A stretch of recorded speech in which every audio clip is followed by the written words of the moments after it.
Alright guys, so, by the way, how many days have you been working with this kind of thing? 2, not even a full 2, yes? So I need you to do me a favor and get off your own bench. Right, get off your own bench. This is a lot. It is a lot, it is. Right? I don't agree with the book's approach of doing each step one at a time. To me, it makes more sense if I do the entire thing and you can see how it all connects. But it then becomes a lot. I want you to be aware of the fact that I'm aware of the fact that it's a lot. You with me? Okay. So I want you to slowly kind of pick up on how things kind of work together. All right. So do not beat yourself up if you're having trouble. You've only worked with this for less than 2 days. So guys, for this one, what is the claim in English? What's the claim in English? That the debt has increased? Yeah, we think the debt has increased from where it was, right? So now in Mathish, that would be Mu greater than 2806. I knew it was going to be a one-tailed test because I see a directional word, increased. So now I just got to translate it correctly into the right math. Where does that automatically need to go? Huh? That's right. I was going to make a stupid joke about it. Don't laugh at me. 2806, Jeff. There you go, buddy. So what's the ho going to be? Mu is Less, greater. greater. Yeah. Yes, so these have to be the exact opposite.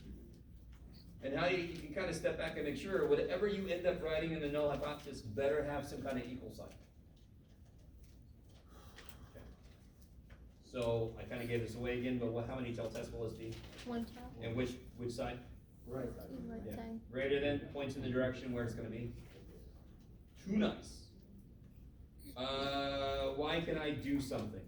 N is 51 is greater than 30. Good. And then what can I do? Yeah. That T. Sigma is not known. Only know S. We talk like that now. So therefore we have to use T. There's a lot of confusion, and I don't blame you, about what the difference is between those two. So let me address this. This is a sample standard deviation of individuals. This is a population standard deviation that's been adjusted to be for groups. They have nothing to do with each other at all, right? Okay. So if I have sigma, I need to change it. If I have S, I need to change it. Like either one of them, they're for individuals, and we're talking about groups of 51, correct? Yeah. So no matter what, I'm gonna have to divide whatever standardization they give me, I gotta divide it by square root of it. Eventually, not yet.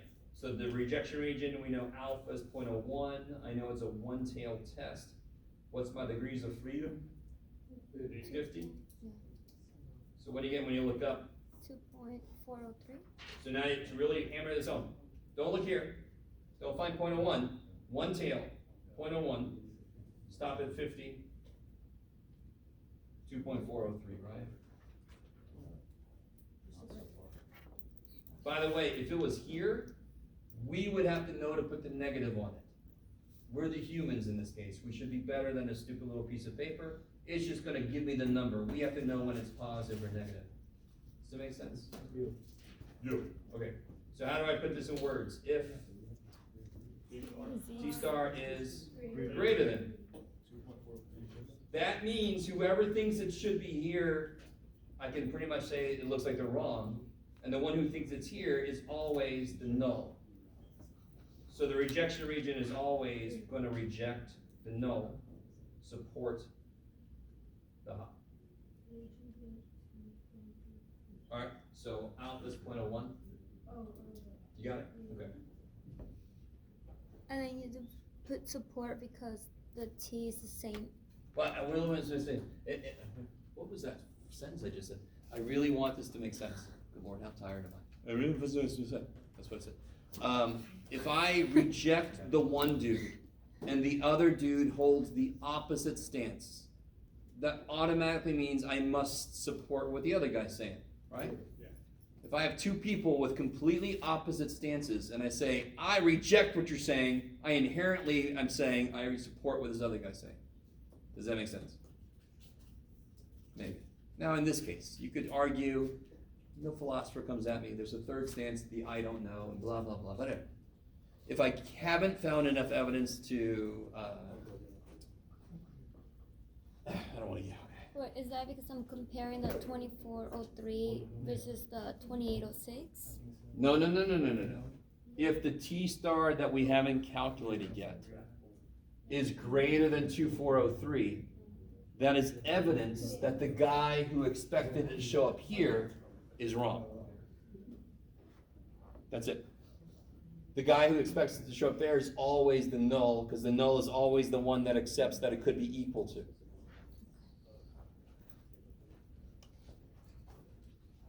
Okay, so again, we're assuming 2806 is in the middle. We're assuming that's the middle. And the null thinks it could be equal to that. So the null thinks that any sample should show up there. If we get a sample in there, we can reject what he thinks. Because it didn't show up where he thought it would. Okay. Now, here's one little thing I didn't say, and I wanted to see who could kind of work their way through it. So real quick, somebody, what's X bar? What's N? 51. What's S? So, I have to do this, I don't care which standard deviation I know, it's for individuals. We have groups of size 51. I've got to change it. So I got to do 1106 divided by Racine 51. square root of 51, yeah. And then you get, what does this start? 870. Is that what you guys got? Did anyone get anything? What did you guys get? 54.91.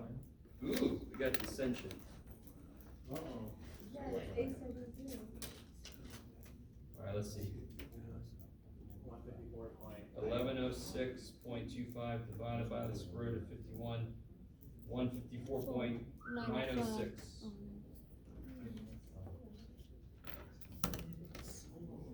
You're good, don't worry. You see what happens? Okay. I like your confidence. Keep going with that. T is Now what I want you guys to understand, Z goes with sigma, correct?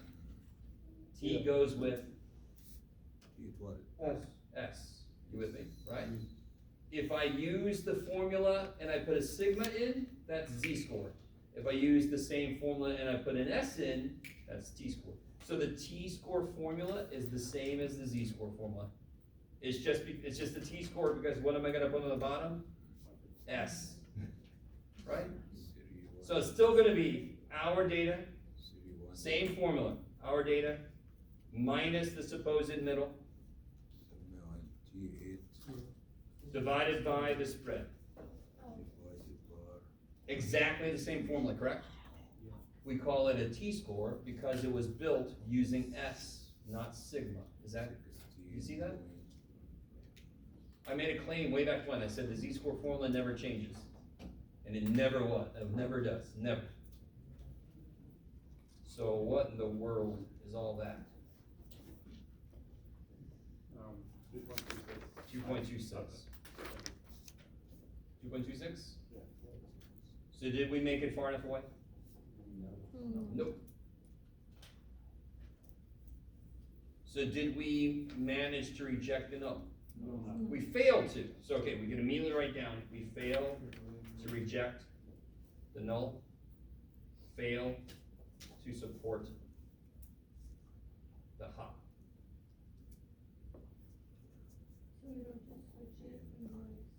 No, hell no. You never support the null. You can't. You can never use a sample to say it looks like the null is correct. You cannot use a sample's worth of information to show that the mean equals something. And the null always indicates it could be equal. We can never support the null. Could have said it differently, but I decided not to. Never support the null. So watch this, you ready?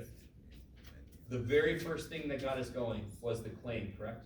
It's the very first thing you look for, and then you forget about it. You just do the problem. The very last thing you worry about is what the shit the claim was. Which one was the claim? The hop. That's the claim, correct? So what language do I want to use? Not this one. I want to use the language that references the hop. Fail. We failed. So we have not found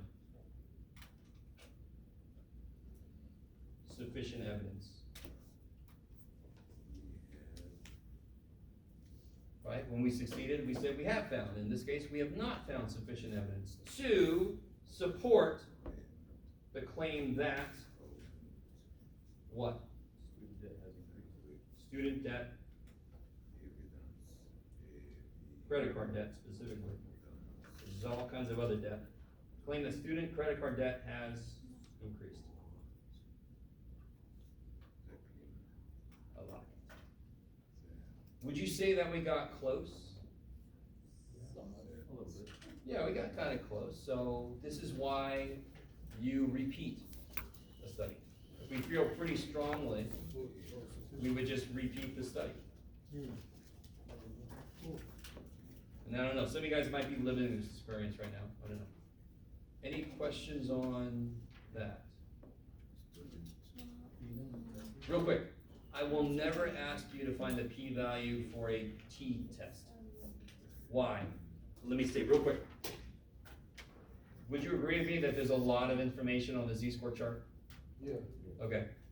There's nowhere near that much. In order for this one to have as much information as this one, you would need a z-score chart's worth of shit for each degree of freedom. You ain't got anything near that. So I will never ask you for a p-value for a t-test. What I want to do right now, one more thing, maybe two. Sorry. I do want to show you what this would look like in the calculator. And I did this earlier, so let me clear this out real quick so I start fresh.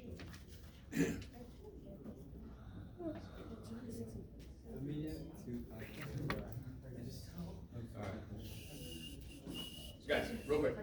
Yes. For the quiz on Monday, it's only going to be chapter 8, right? Chapter 8. Is there any like practice, what you do, any more backwards you got? No. Is there a formula? I gave you a handout, so study the handout, study the homework. Yeah. Is there a formula? It'll be on the quiz, just like the other quiz. Okay. Guys, so real quick, I'm gonna do this semi-quickly, because I'm never gonna ask you to do something in your calculator, the test. Everybody?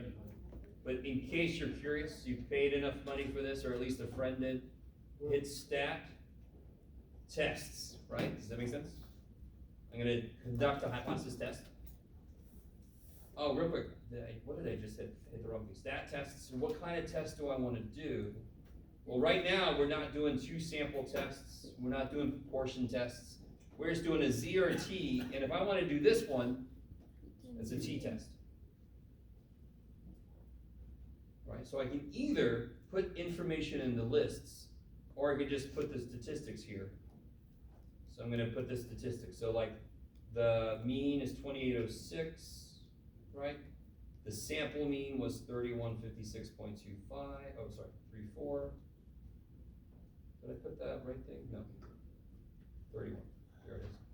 The standard deviation was 1106.25, that was the 25, Jeff. The number was 51. The claim is greater than, right? Or at least the HA, this is the HA. The HA is greater than, you guys with me? I don't want to draw it, you can actually draw it. I just want to calculate it. Does anything look familiar? 2.26, yeah? So the star thing is my own creation, I made that shit up. So you're not gonna see T star basically anywhere else in the universe, but, so that's the T star, 2.26. That's the p-value, and that you couldn't get any other way besides technology. well, I take it back, there's a formula you could use. It's Can you not, spell that one more time, how you set that up? sure, stat, test. If I wanted to do the first problem, let's do the first problem. First problem is a z-test, yes? So I would pick z-test. So now I can put in, the mean was 27.2, the sample mean was 26.7. I'm sorry, I went too far. What's that say? Sigma, okay. Sigma was 1.77, the sample mean was 26.7, the number was 73, and the HA was not equal to, right? So how do you change that there? Change what? This here? Yeah. You go here and hit enter to highlight something else. Oh. Or how is it, how do you know if it's HA or HO? No, this is always HA. Oh, it's always HA. Because see how none of them have an equal sign? That's HA. Go down to calculate. Oh, Z was negative 2413. This is why, yeah, I gotta go back and see. Real quick. Do you remember, did we round this number here? Yeah, we did. Which could be one explanation as to why theirs is 241 and ours is 242, right? So again, if you use technology, it's not gonna round. Oh, here, p-value. Didn't we get 0.0156? Theirs is almost 0.0156 because their z-score is a little different. Are you with me? So if you do want to memorize this and you check your work, it's going to be a little off because we round some things, right? Okay. Real quick, I'm curious now, I haven't done this in a while. If I draw, let's see what this looks like. Oh, here we go. What is that? Okay. Anyway, that's crap. So I drew a little normal curve, neato. Okay. So, last thing. You guys all thought we were done. We're not done. Look at how much time I got.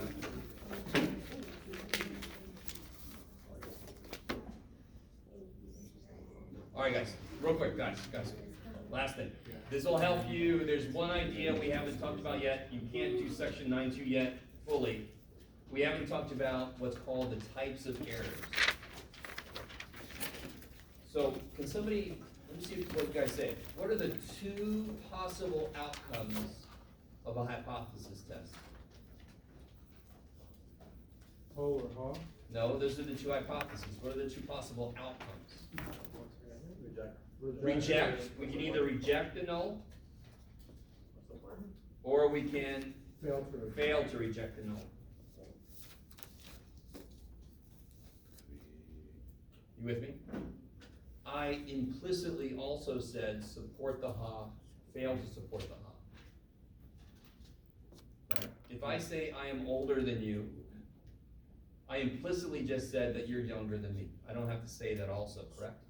So if I say I reject the null, that automatically means I support the ha. So these are the only two things that could happen.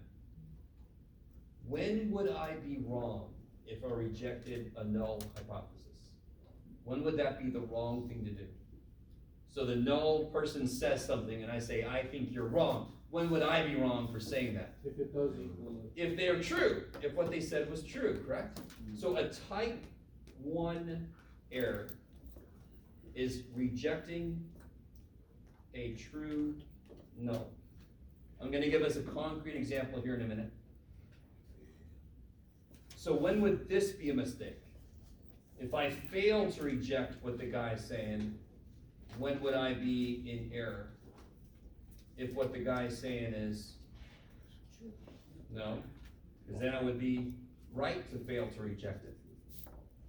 I fail to reject what he's saying. So if he's saying something false and I fail to reject it, I made a mistake, right? So if I say 4 plus 4 is 9, and you say, that sounds good.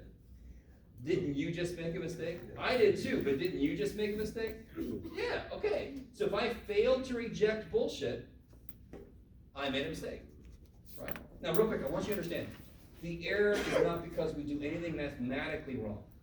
every damn thing we do in life, and therefore in the truest form of mathematics, which is statistics, has an inherent possibility that I'm wrong. Correct? There are almost zero things in life that you're 100% certain about, right? You. Okay. So what is the type 2 error would be failing to reject a false no. So my favorite example is not even mathematical. My favorite example is we are battlefield medics. So we're gonna go out in the battlefield and we're coming up upon some bodies that are laying on the ground.